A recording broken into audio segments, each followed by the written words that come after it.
নমস্কাৰ প্ৰিয় দৰ্শকসকল, ছেপ্টেম্বৰ মাহৰ ৰাশিফলৰ শিতানলৈ সকলোকে স্বাগতম জনাইছোঁ।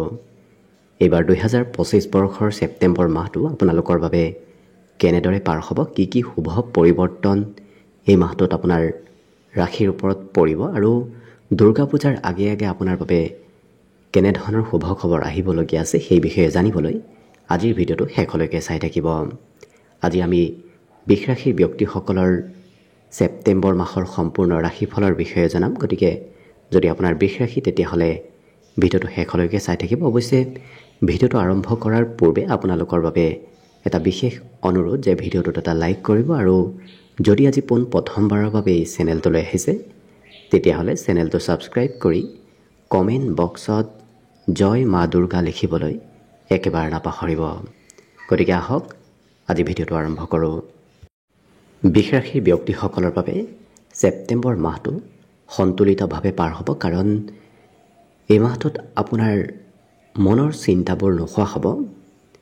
অৱশ্যে সহজ সৰল জীৱন যাপন এই মাহটোত আপোনাৰ কৰাৰ এক সুযোগ সুবিধা লাভ কৰিব। বিগত মাহত হয়তো খুব ব্যস্তপূৰ্ণভাৱে আপোনাৰ জীৱনটো অতিবাহিত হৈ আছিল, কিন্তু এই মাহত আপোনাৰ জীৱন কিছু সহজ সৰল আৰু কিছু অকণমান ধৈৰ্যপূৰ্ণভাৱে পাৰ হ'ব।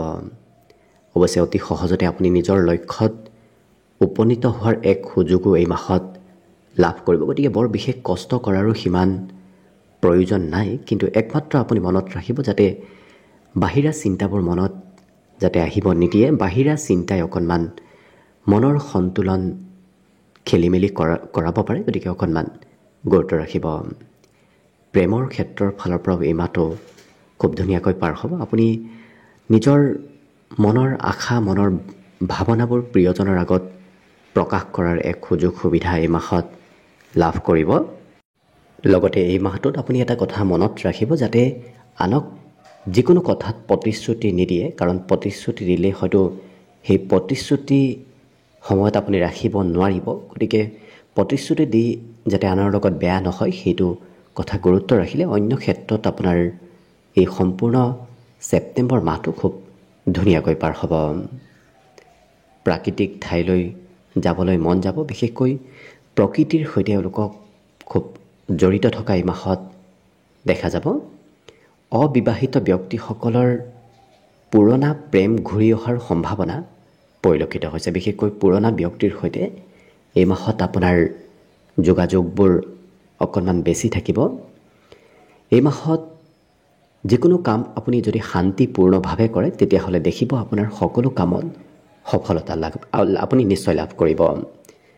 ইয়াৰ বাহিৰে নেতৃত্ব লোৱাৰ ক্ষমতাও বাঢ়িব। গতিকে আপুনি ঘৰতে হওক, কৰ্মতে হওক, য'তেই নহওক কিয় আপুনি নেতৃত্ব লোৱাৰ এক সুবিধা এই মাহত লাভ কৰিব। অৱশ্যে যিহেতু মঙ্গল গ্ৰহ এই মাহত আপোনাৰ ৰাশিৰ পৰা ষষ্ঠত থাকিব, গতিকে আপুনি স্বাস্থ্যৰ ক্ষেত্ৰৰ ফালৰ পৰা অকণমান গুৰুত্ব দিয়াৰ প্ৰয়োজন আছে। স্বাস্থ্যৰ মাজে সময়ে হয়তো অকণমান কিছু দুৰ্বলতা আহিব পাৰে, গতিকে গুৰুত্ব ৰাখিব। যিমান পাৰে আপুনি যদি ৰিচাৰ্চৰ লগত জড়িত থাকে, গোপন কথাবোৰ, গোপন তথ্যবোৰ যদি জানিব বিচৰাৰ আপোনাৰ এক ব্যক্তিত্ব আছে, তেতিয়াহ'লে এই মাহটোত আপুনি বিভিন্ন ধৰণৰ গোপন কথা জনাৰ শিকাৰ সুবিধা নিশ্চয় লাভ কৰিব। কষ্ট কৰি আগবাঢ়ক, দেখিব আপোনাৰ মাহটোত আপুনি মান সন্মানো লাভ কৰিব। সকলো দিশত সন্মান প্ৰাপ্তিৰো এক বিশেষ যোগ দেখা পোৱা গৈছে। আৰ্থিক ক্ষেত্ৰৰ ফালৰ পৰাও মধ্যমীয়াভাৱে পাৰ হ'ব, কাৰণ আপোনাৰ হাতত ধন যদিও থাকিব, মাজে সময়ে সেই ধন সাঁচতীয়া ধনো হয়তো খৰচ কৰি থাকিবলগীয়া হ'ব পাৰে। গতিকে বৰ বিশেষ আৰ্থিক ক্ষেত্ৰৰ ফালৰ পৰা খৰচ থাকিলেও হাতত ধন নোহোৱাও নহয়। গতিকে আপুনি সন্তুলিতভাৱে সম্পূৰ্ণ মাহটো অতিবাহিত কৰিব পাৰিব। ঘৰুৱা ক্ষেত্ৰৰ ফালৰ পৰা কিন্তু এই মাহটো আপোনাৰ বাবে অতি লাভদায়ক দেখা পোৱা গৈছে। ঘৰৰ বিভিন্ন সদস্যৰ উপাৰ্জন বাঢ়িব। ঘৰত বিভিন্ন ধৰণৰ সা সম্পত্তি বৃদ্ধিৰো এক বিশেষ যোগ এই মাহটোত পৰিলক্ষিত হৈছে। যদি ক'ৰবাৰ পৰা লোন ল'ম বুলিও ভাবি থৈ দিছে, তেতিয়াহ'লে এই মাহত সেই লোনৰ কাম বনবোৰ আগবাঢ়ি যাব। অৱশ্যে মন কিছু পবিত্ৰ হৈ পৰাও দেখা যাব। গতিকে মনত কোনো ধৰণৰ নিগেটিভ চিন্তা মাহটোৰ শেষৰ ভাগত বৰ বিশেষকৈ নাহে। গতিকে বৰ বিশেষ কোনো ধৰণৰ চিন্তা কৰাৰ এই মাহত প্ৰয়োজন নাই। লক্ষ্য কৰিলে এই সম্পূৰ্ণ ছেপ্টেম্বৰ মাহটোত আপোনাৰ ৰাশিৰ মিত্ৰ গ্ৰহৰ পৰিমাণ যিহেতু বাঢ়িব, গতিকে আপুনি বিভিন্ন ধৰণৰ মিত্ৰৰ সৈতে সম্পৰ্কত যদি থাকে তেতিয়াহ'লে দেখিব আপোনাৰ সকলো কামত লাভদায়ক হৈ পৰিব। আপোনাৰ স্বভাৱ চৰিত্ৰটো বিনম্ৰতা আহিব। গতিকে কোনোবাই কিবা কথা বেয়াকৈ ক'লেও এই ৰাশিৰ ব্যক্তিসকলে বৰ বিশেষ তাৰ প্ৰত্যুত্তৰ সিমান নিদিয়ে। অৱশ্যে মাহটোৰ দ্বিতীয় সপ্তাহত কেৰিয়াৰ সম্পৰ্কীয় কিবা ভাল সুবিধা নতুবা ভাল খবৰ অহাৰ সম্ভাৱনাও পৰিলক্ষিত হৈছে। অকণমান খৰচ সেই সপ্তাহটোত কিছু থাকিব, তথাপি সেই সপ্তাহটোতে কিবা ভাল খবৰ অহাৰ সম্ভাৱনাও আপোনাৰ সন্মুখত আহি পৰিব।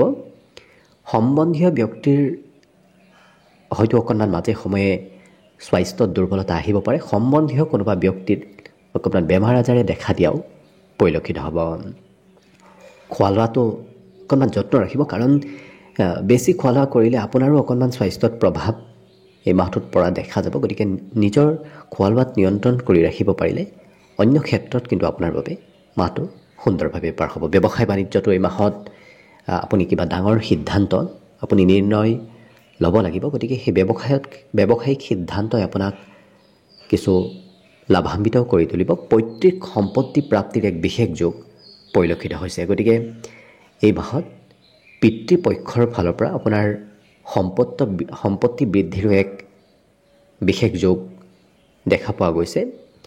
ইষ্ট মিত্ৰ কুটুম্বৰ ফালৰ পৰাও সমৰ্থন আপুনি নিশ্চয় লাভ কৰিব, কিন্তু গোপন শত্ৰুৰ পৰা আপুনি কিছু সতৰ্ক হৈ চলিব।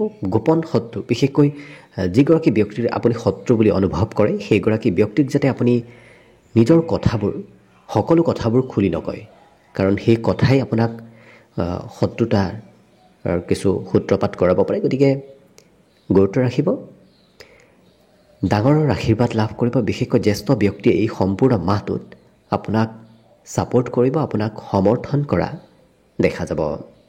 গতিকে লক্ষ্য কৰিলে সম্পূৰ্ণ এই ছেপ্টেম্বৰ মাহটো বৃষ ৰাশিৰ ব্যক্তিসকলৰ বাবে খুব ধুনীয়াকৈ পাৰ হ'ব, আৰু আশা কৰিছোঁ যাতে মাহটোত আপুনি সকলো গ্ৰহৰ শুভ দৃষ্টি আপোনাৰ ওপৰত থাকক, তাৰেই কামনাৰে আজিৰ বাবে ভিডিঅ'টো ইমানতে সামৰণি মাৰিছোঁ।